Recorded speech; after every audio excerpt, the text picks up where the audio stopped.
Tapi saya masih aja terus merasakan sakit itu. Saya tahan terus, saya tahan. Setiap saya jalan 1 meter itu terasa sakit. Setiap saya jalan 1 meter terasa sakit. Terus saya berpikir, apa iya ya saya sakit jantung? Yorana. Saya akan mulai ya. Saya itu pertama kali mendapat serangan jantung itu pada tahun 2000 ya. Ketika itu memang tugas saya dari pagi hari sampai malam hari. Saya itu menjadi supir ya, supir anak-anak saya, ngantar ke sekolah, ngejemput sampai malam hari. Tapi selama itu saya tidak pernah merasakan sakit di jantung saya ya. Tiap-tiap hari saya pergi begitu nggak pernah. Tapi pada suatu hari tanggal 11 Januari tahun 2000 ya, waktu itu anak saya berulang tahun. Jadi kita lagi pergi makan.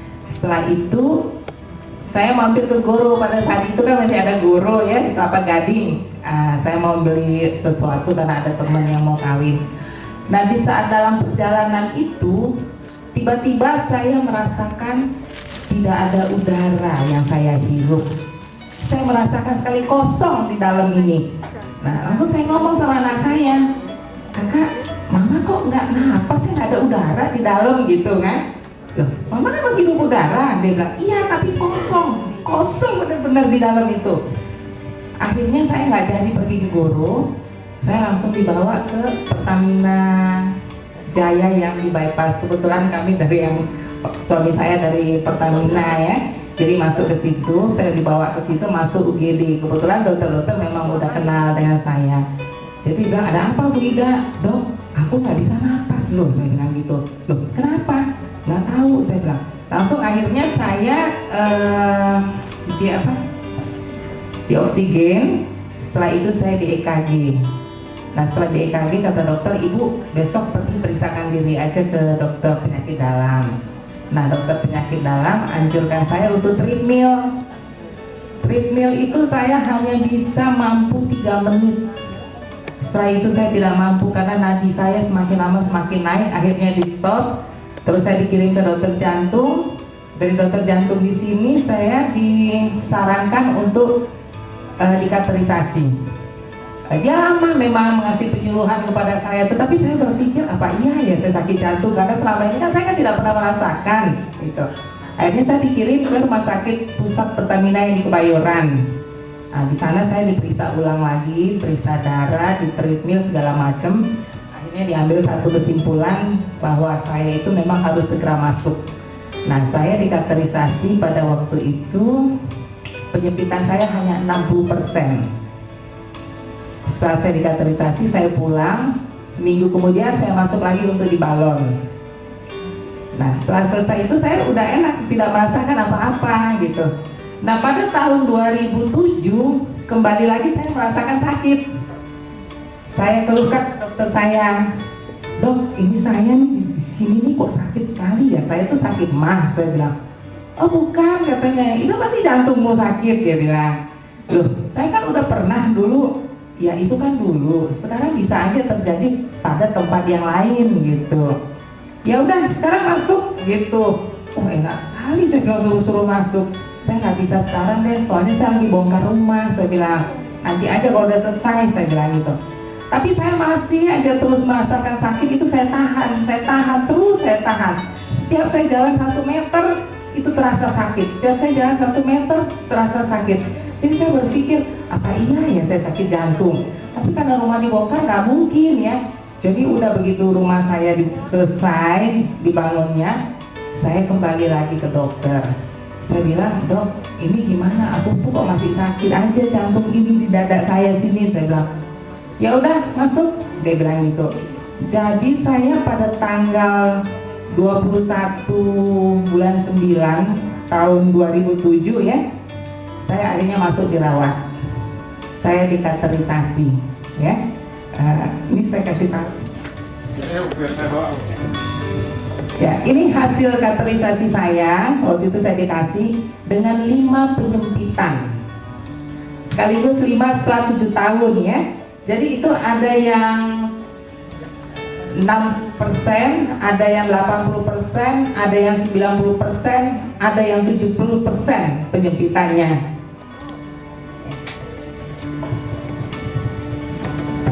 Nah ini dia setelah saya di balon itu, 2 saya pakai ring jadinya. 2 pakai ring, yaitu yang 80% dengan yang 90% saya pakai ring ya. Setelah itu saya pulang.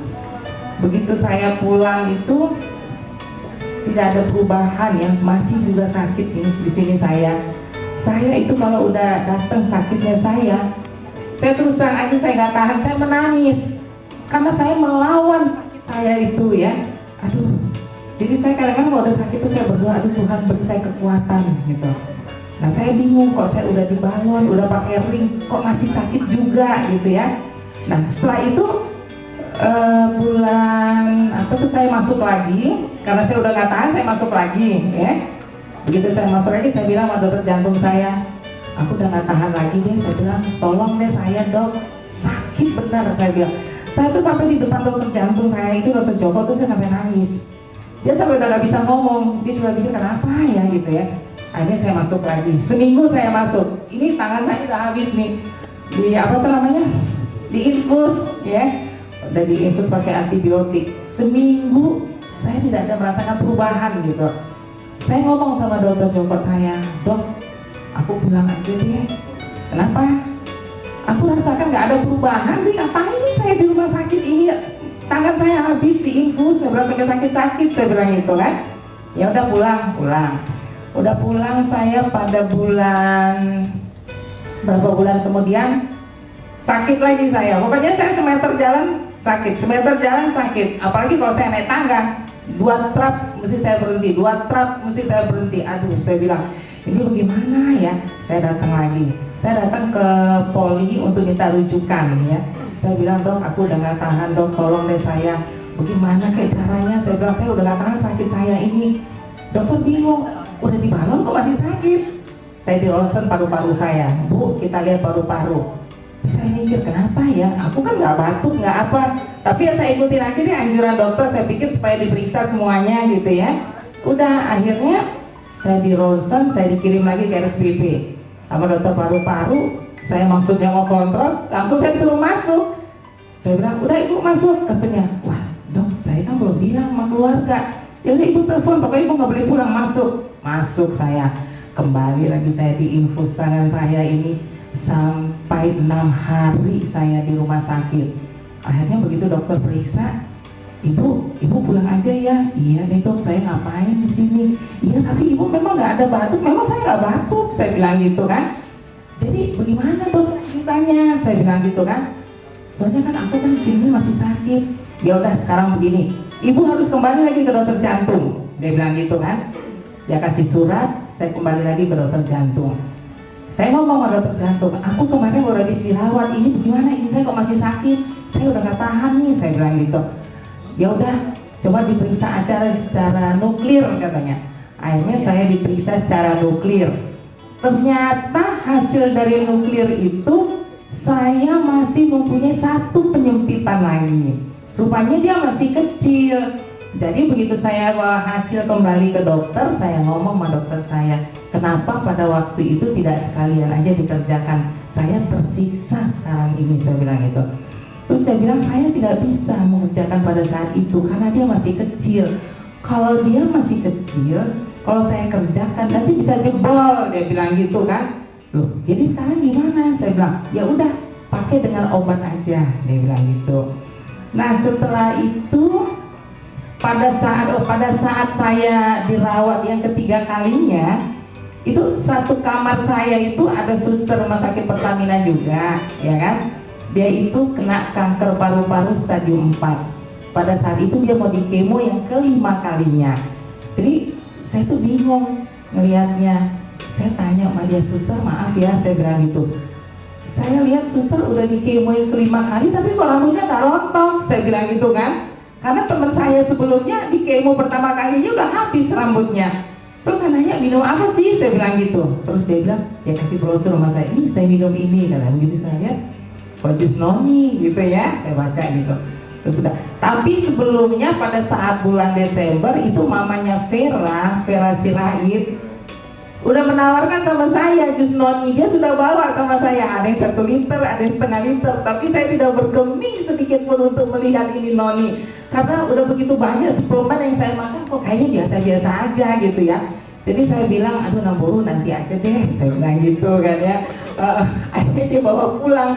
Makanya pada saat saya masuk yang ketiga kali saya ketemu Mas Suster itu, begitu saya lihat, loh ini kan yang kemarin diantar ke rumah gitu kan ya.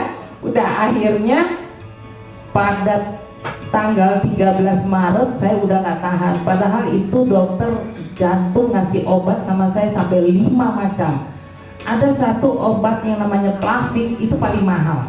1 biji itu bisa hampir 30.000. Nah selama sebulan saya minum 30 biji udah berapa? Dikali yang 4 macam lagi.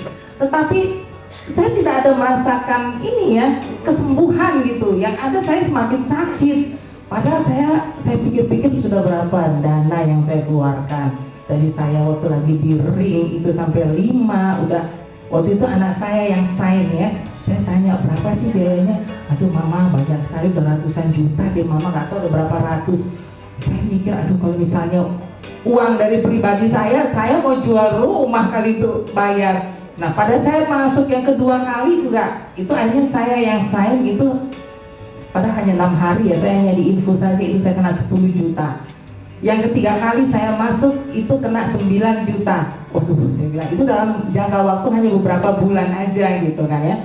Terus udah akhirnya saya pergi ke mamanya Vera. Saya tanya, Namburu, saya mau deh, saya bilang minum itu noni, nyoba, saya bilang gitu kan ya.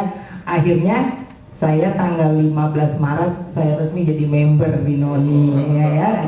Tetapi saya minum pada saat 1 botol saya minum itu saya memang masih merasakan sakit, apalagi pada hari yang ketiga saya minum itu jantung saya luar biasa sakitnya, melebihi sakit yang biasa saya rasakan sehari-hari. Saya memang ada rasa takut juga pada saat itu ya, kenapa ya ini jantung saya kok luar biasa sakitnya gitu. Tapi langsung saya diingatkan, kamu kan minum noni gitu ya, karena saya ingat katanya kalau kita minum noni pasti ada apa sih namanya Pak? Gitu kan. Ya udah akhirnya saya cuek aja gitu kan. Tapi memang kalau kita cuek aja kan dia hilang dengan sendirinya. Tapi kalau kita memang hanya bersandar pada ketakutan kan pasti itu kan terjadi terus gitu kan ya. Nah, jadi saya cuek aja. Jadi dalam 1 bulan itu saya minum, saya memang rasakan saya masih ada rasa sakit. Setiap saya jalan masih sakit. Tapi saya pikir katanya minum noni. Terus saya berpikir lagi, tidak semudah kita seperti membalikkan telapak tangan, dia kan perlu proses ya gitu. Ya puji Tuhan sekarang saya sudah minum berapa botol ya, 5 botol dengan dosis 2 kali 60. Pada saat itu saya memang masih meminum 2 kali 30 cc, itu masih rasa sakit. Nah pada waktu ada diskusi panel saya tanya sama Dokter Amarullah. Terus beliau mengatakan ibu coba ditingkatkan lagi menjadi 2 kali 60. Nah sekarang itu saya terus meminum noni itu 2 kali 60. Jadi setiap kepada teman-teman saya yang ketemu dengan saya anjurkan mereka jangan menunggu sampai sakit. Sekalipun kalau tidak sakit minumlah noni, saya bilang gitu. Karena memang paling ya saya udah rasakan. Jadi kalau misalnya pagi hari begitu saya bangun ya, itu kita berdoa dulu ya, langsung itu saya pergi ke kulkas minum noni. Jadi bagi saya itu tiada hari tanpa noni sekarang, apapun yang terjadi gitu kan ya. Ya memang saya sih merasakan tubuh saya menjadi sehat ya, menjadi lebih enak. Selama ini saya kalau pergi itu jarang pergi karena saya rasakan sakit ya. Tapi sekarang ini saya kalau pergi 1 hari sampai malam pun saya udah gak ngerasakan sakit gitu loh, saya enjoy aja. Sampai teman-teman saya pada bilang begini sama saya, ini teman-teman lo yang ngomong ya ibu ya, Dah, kamu katanya kok tambah cantik gitu ya ngomong sama saya ya. Aduh saya puji Tuhan kan saya bilang gitu, ya itu semuanya ya karena kita selalu mendekatkan diri sama Tuhan ya. Terus terutama juga saya bilang saya itu memang rajin minum jus noni. Ya saya bilang kita ibaratkan diri kita ini bunga aja. Bunga itu kalau dipupuk setiap hari dia kan segar, dia indah. Jadi untuk itu jadikanlah hidup kita ini ya untuk menjadi keindahan bagi orang-orang di sekitar kita ya. Waktu saya minum noni pertama kali ya, saya masih combine dengan obat dokter ya. Noni dulu ya kan, noni dulu saya minum, setelah itu 2 jam baru saya sarapan makan, baru itu saya minum obat dokter. Setelah itu memang saya coba selang gitu ya, seminggu kemudian saya coba 2 hari tidak minum obat ya, saya minum noni, bagaimana reaksinya ya.